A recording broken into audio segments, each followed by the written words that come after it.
For every logical explanation, there is always something that refuses to fit neatly inside it.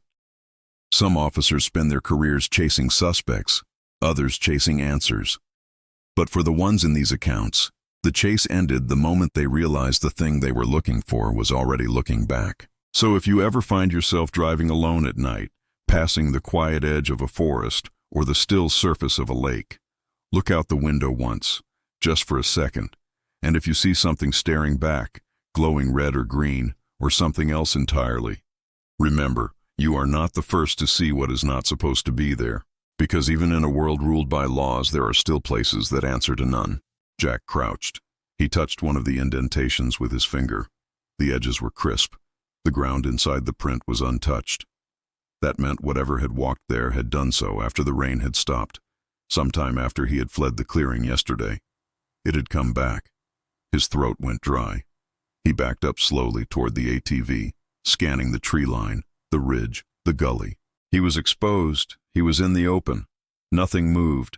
The forest was empty. Too empty. He climbed on. He started the engine. The sound was deafening in the silence. He did not slow down until he reached camp. His brother-in-law looked up from the fire, surprised. "Thought you were done for the trip," he said. Jack just nodded and started packing his gear. They left an hour later. There was no discussion, no second attempt at the hunt. The drive back to the highway was silent. For most of it, Jack kept glancing at the rearview mirror, half expecting to see movement between the trees, a dark shape following them. Back home, he did not tell anyone for days. When he finally did, it was his wife who heard the full story first. She did not laugh, she did not call him crazy. She just said, "You saw something. You do not have to name it." It took nearly a year before Jack shared the details with anyone else. He contacted a researcher who specialized in wilderness sightings. The man met with him, verified his service record, checked the hunting permits, and even visited the same site near Searchmont. What he found matched everything Jack described.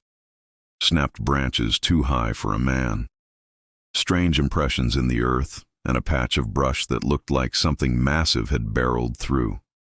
Jack did not want his full name used, but the researcher labeled the file Ontario 2003 Officer Witness.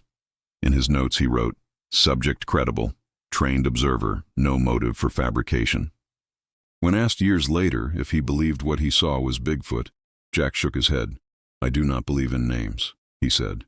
"Whatever it was not a man. And it did not need me to believe in it to exist."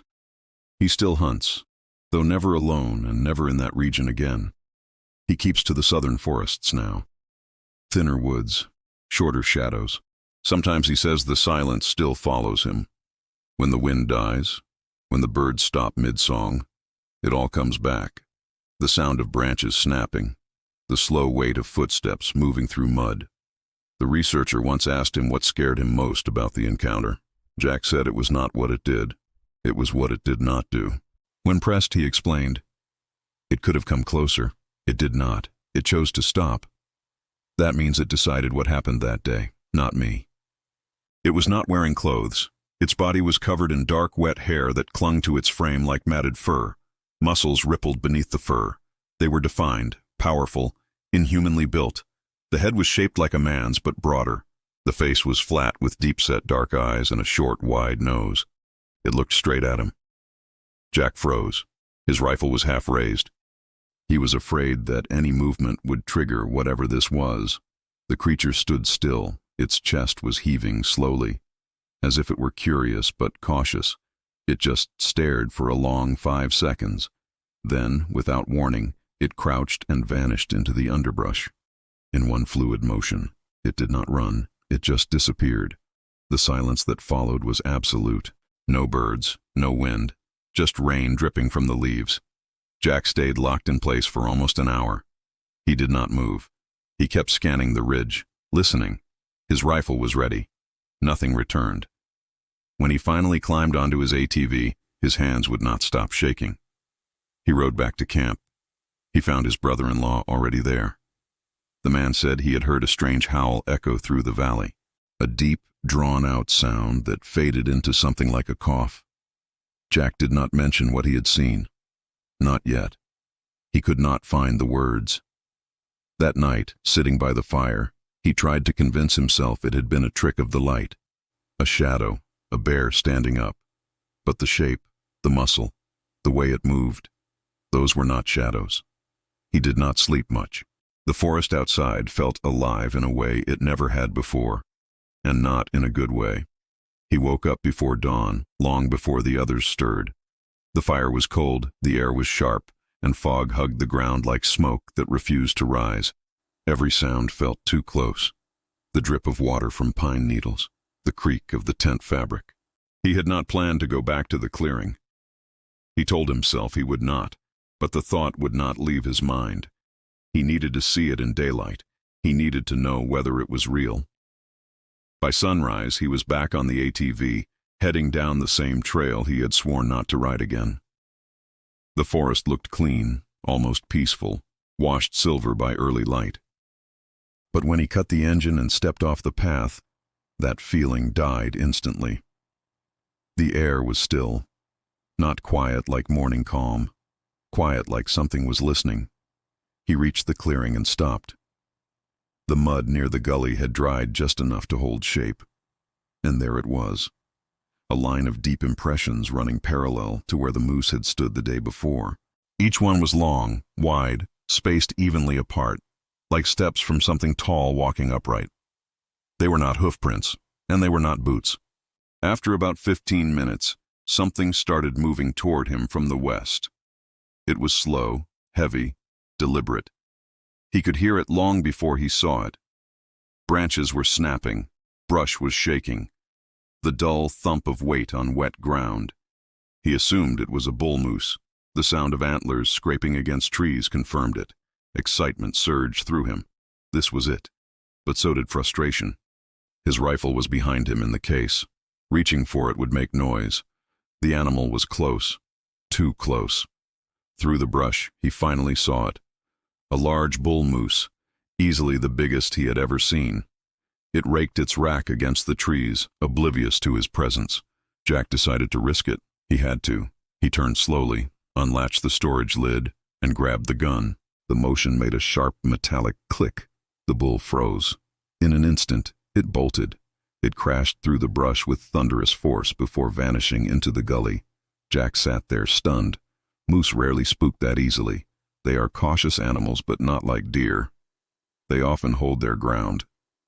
Something had frightened it more than the sound of a latch.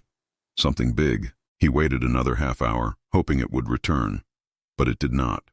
When his brother-in-law radioed, Jack told him what happened and stayed in the clearing. The rain eased to a drizzle. Around 1:30 that afternoon, while eating lunch on the ATV, he heard another sound. Thuds, irregular but distinct, coming from the slope behind him. He thought it was falling branches until one struck the ground close enough to make him flinch. He looked over his shoulder. Nothing. A minute later, another heavy object hit, followed by a low rustle. Someone or something was throwing things from the ridge. Jack stood up, scanning the tree line, but saw only shadows between the pines. "Cut it out!" he called, thinking maybe his brother-in-law had circled back as a joke. No answer. The woods were still. He climbed partway up the slope to investigate. That is when he noticed it. A long weathered bone half buried near the base of a tree. It looked like a leg bone snapped clean in the middle. A moose bone by the size of it. He had hunted enough to know. But it had not been sawed or cut. It had been broken by pure force. He stared at it. Then he froze at the sound of movement again. This time closer, heavier, from the gully where the moose had run earlier. Slow, measured footsteps. Thump, thump, thump. Jack raised his rifle. His heart was hammering. A shape emerged between the trees about 40 yards away. At first he thought it was a man, tall, broad, walking upright. But the proportions were all wrong. The arms hung too low, the shoulders too wide. The figure moved with a rolling gait, swaying slightly as it stepped out of the brush. It paused, it gripped a tree trunk as thick as his forearm, and it turned toward him. In that brief moment, Jack saw it clearly. In 2011, a sheriff's deputy named Kevin was finishing a long shift just outside the city of Burlington in Wisconsin. It had been a quiet day, a long quiet day. Routine patrols, a few traffic stops, paperwork. Nothing out of the ordinary. It was the kind of day that cops appreciate. No drama, no danger. Just checking the boxes and waiting for the shift to end. As the sun went down, he pulled into a small gravel parking lot north of town. He needed to catch up on paperwork. The lot was empty. It was bordered on one side by dark marshland, and on the other by a narrow strip of forest. It was the kind of place locals used to park their cars before walking the footpath that curved through the woods. Kevin was not there to hike. He left the engine idling, turned the headlights off, and opened his laptop on the passenger seat. The only light came from the faint pink still left in the western sky. It was dusk. The evening was still. It was cool and quiet. Quiet enough to hear frogs chirping from the marsh, a constant background noise. He had been typing for maybe 10 minutes, filling out a report. His eyes were on the screen. His mind was on the job. That is when he noticed the change. He felt it before he saw it. The air felt different. At first, it looked like low fog rising off the water, thin coils of vapor snaking upward from the cattails. But fog does not move against the wind. And this mist did not just rise, it rolled. It spread sideways across the marsh as if pulled by something unseen, as if it had a mind of its own. Within moments, the faint mist thickened into a solid mass of pale green haze. It was not white, it was not gray. It was green, a sick, pale green. Kevin sat up, he stared. He was blinking hard. He thought his eyes were playing tricks on him. He knew this area well. He patrolled it every week. There were no factories here. There were no drainage pipes that could vent steam. There was nothing that would glow that color. He cracked the driver's window an inch. He leaned closer to the glass. The air smelled normal. No smoke, no chemicals. Just that faint marsh scent of water and mud. Then he realized it was not just drifting anymore. The green haze was moving directly toward him. It was coming for his car. His first instinct was to reach for the radio, to call in a chemical spill or a strange fire. But he did not. He told himself to wait, to observe. It was probably just low fog reflecting light from somewhere, but the nearest road light was half a mile away, and whatever was glowing did not flicker or fade. It pulsed. It pulsed like a heartbeat, slow and steady. The green mass crept closer. It left the marsh. It rolled over the grass until it reached the edge of the gravel lot. In the span of a few breaths, the mist surrounded his vehicle completely. The squad car's headlights, which were off, flickered on and then dimmed. The dashboard lights inside the car flickered like a dying candle. Kevin froze. One hand was still resting near the ignition. He could feel a vibration in the steering wheel. It was not from the engine. It was from the air around the car. A deep, low hum. He could feel it in his teeth. Within seconds, everything electric began to die.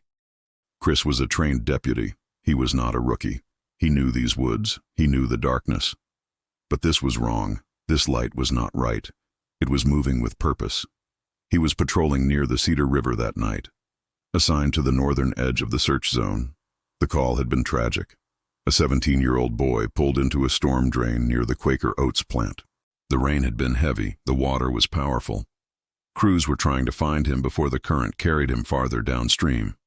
It was the kind of search that could take all night. It was a search that usually ended in sadness. Deputies were spread thin all along the bike path and the spillway, and the long fence line behind the electric company yard.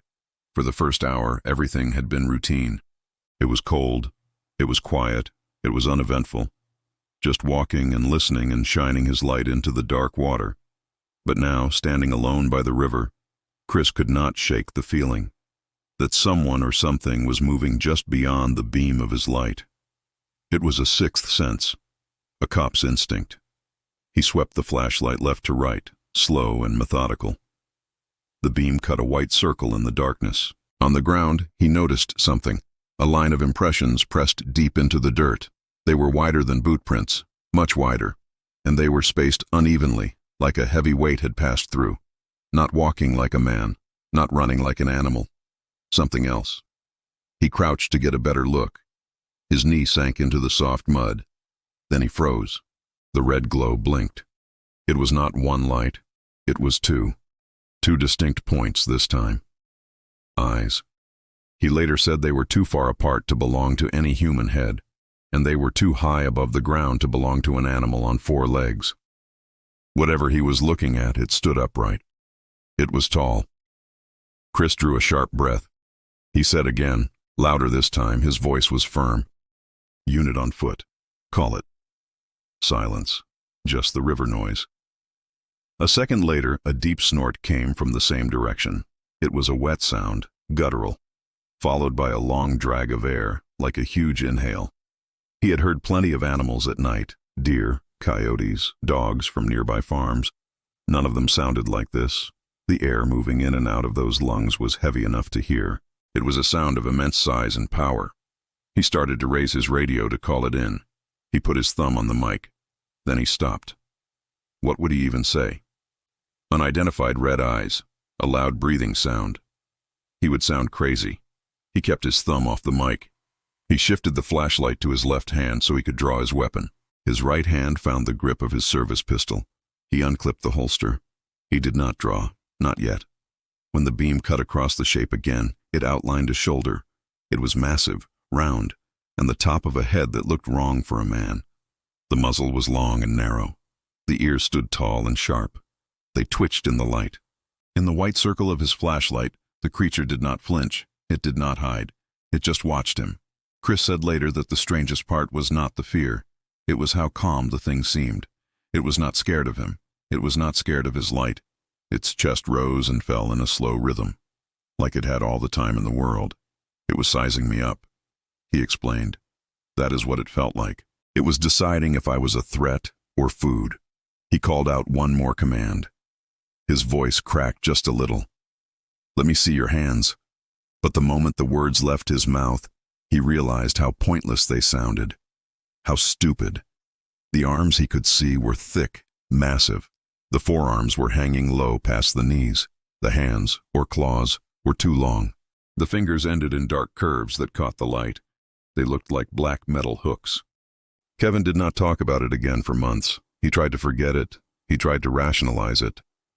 He chalked it up to fatigue, to long hours and imagination, a trick of the mind. But the image of that green haze never left him.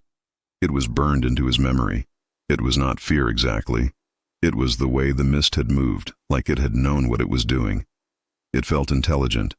He told himself he had imagined the drained power, that maybe his car had just glitched, a random electrical failure. It happens.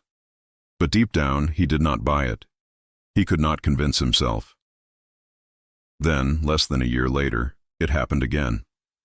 It was late evening, a clear summer night. There was no fog at all. The air was crisp, the sky was full of stars. Kevin had just pulled into another quiet lot. This one was near the boat ramp at Pfizer County Park, on the east side of Burlington. The spot overlooked Browns Lake. It was a popular place in the daytime.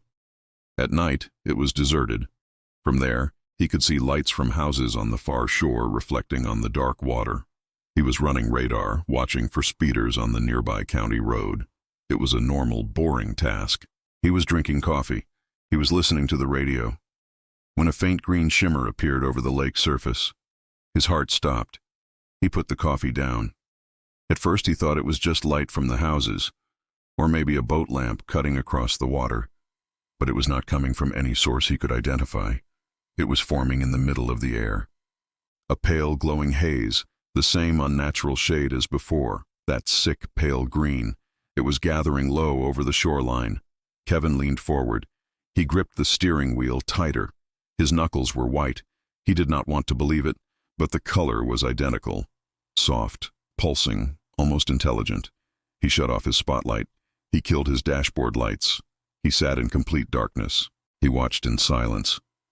The green mist began to stretch and rise. It was taking shape above the lake. It grew larger and larger. Then it started rolling outward, like a slow tide of green light. It moved straight across the water,